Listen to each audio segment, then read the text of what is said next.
రైతులకు ప్రాజెక్టుల ద్వారా గేట్లు తెచ్చి నీళ్లు ఇస్తలేడు. కానీ ప్రతిపక్ష నాయకులు ఇళ్ల చుట్టూ తిరుగుతున్నాడు, ఢిల్లీ చుట్టూ తిరుగుతున్నాడు.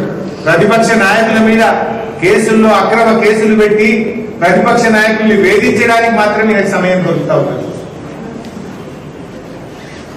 పాత స్కీములకు పాత వేసిండు, కొత్త స్కీముల్లోనేమో కొత్త పెట్టిండు.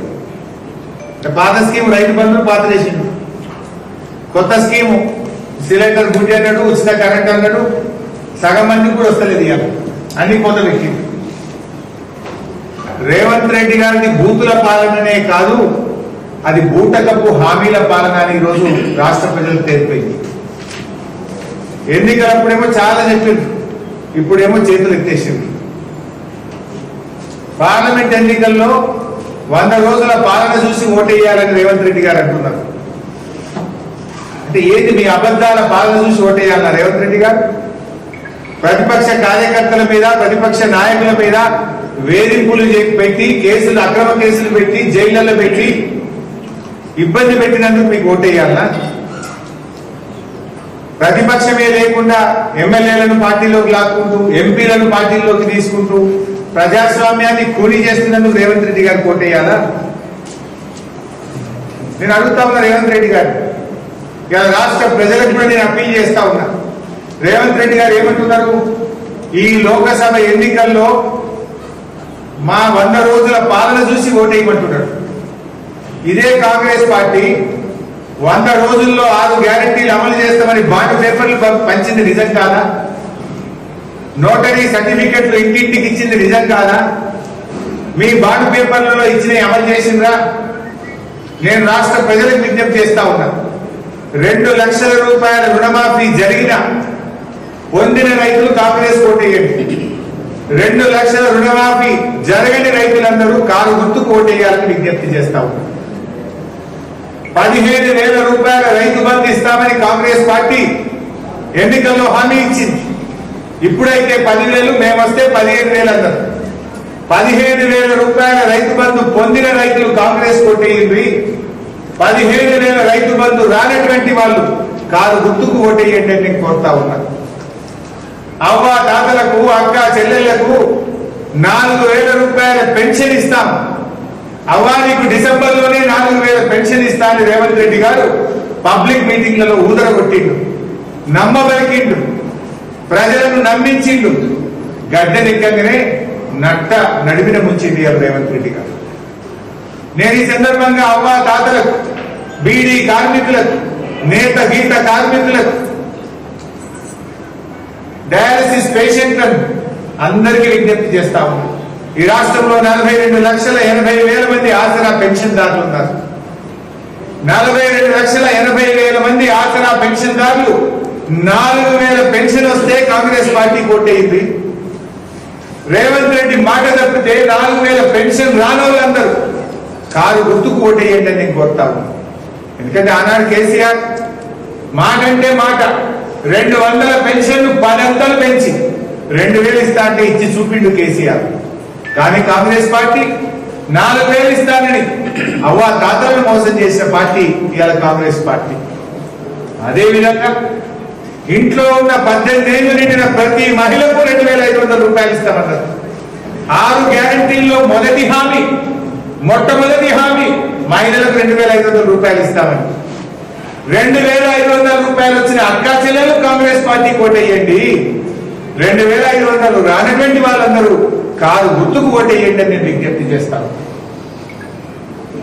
మొత్తంగా ఇలా కాంగ్రెస్ పార్టీ ఏం చేసింది? మహిళల్ని మోసం చేసింది, రైతుల్ని నట్టేట ముంచింది, పేదలను బతుకులను ఆగం చేసింది కాంగ్రెస్ పార్టీ. ఎవరికి మీరు మేలు చేసినారు? గద్దెనెక్కిన తర్వాత రైతుల్ని మర్చిపోతుంది, అవ్వా దాతలను మర్చిపోతుంది, అక్క చెల్లెలను మర్చిపోతుంది. ఇవాళ కాంగ్రెస్ వచ్చింది.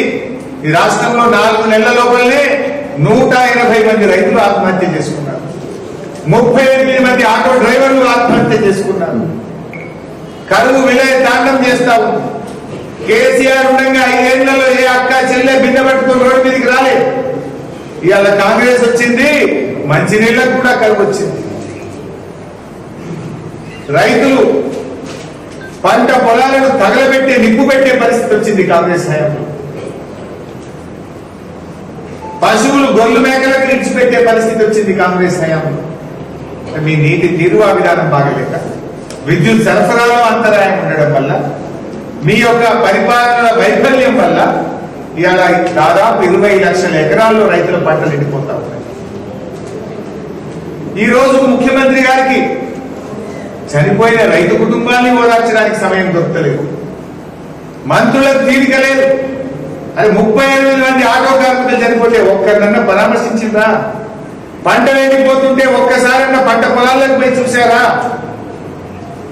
మీరంతా ప్రతిపక్షాల ఇళ్లకు పోవుడు, ప్రతిపక్షాల మీద అక్రమ కేసులు పెట్టుడు, ప్రతిపక్షాలను కాంగ్రెస్ పార్టీలో చేర్చుకోవడం మీద ఉన్నది ప్రేమ, కానీ రైతుల మీద మీకు ప్రేమ లేదు. పిట్టల్లాగా ఆటో కార్మికులు రాలిపోతున్నా కనికరం లేదు కాంగ్రెస్ పార్టీ. అందరికీ మోసం. ఇక రైతుల మీద నట్టేట వచ్చింది కదా. ఇది కాంగ్రెస్ పార్టీ మేనిఫెస్టో. ఈ మేనిఫెస్టోలో చెప్పిన దాంట్లో ఒక్కటన్నా చేసిందా రైతులకు? మీరు చూడండి, ఏం రాసింది? 100 రోజుల్లో అమలు చేస్తామని మీరు 6 గ్యారంటీలు చాప్టర్ 2 100 రోజుల్లో అమలు చేస్తామన్న 6 గ్యారంటీల్లో రైతులకు చెప్పిండ్రు 2 లక్షల రుణమాఫీ, 15,000 రైతు బంధు, కౌలు రైతులకు 15,000, వ్యవసాయ కూలీలకు 12,000, వరికి మక్కకు అన్ని పంటలకు 500 రూపాయల బోనస్. ఒక్కటన్నా అమలైందా? రైతులకు ఇచ్చే సహాయాన్ని పెంచుతారనుకున్నాం, కానీ మీరు ఈ రకంగా రైతుల్ని ముంచుతారని అయితే మేము అనుకోలేదు. రైతులకు సాయం పెంచుతారేమో అనుకున్నాం, కానీ ఇలా ముంచింది. ఈ ముంచిన కాంగ్రెస్ పార్టీకి తప్పకుండా రేపు పార్లమెంట్ ఎన్నికల్లో రైతులందరూ కలిసి ఈ కాంగ్రెస్ పార్టీని ముంచేది కూడా ఖాయం. ఎందుకు ఓటేయాలి?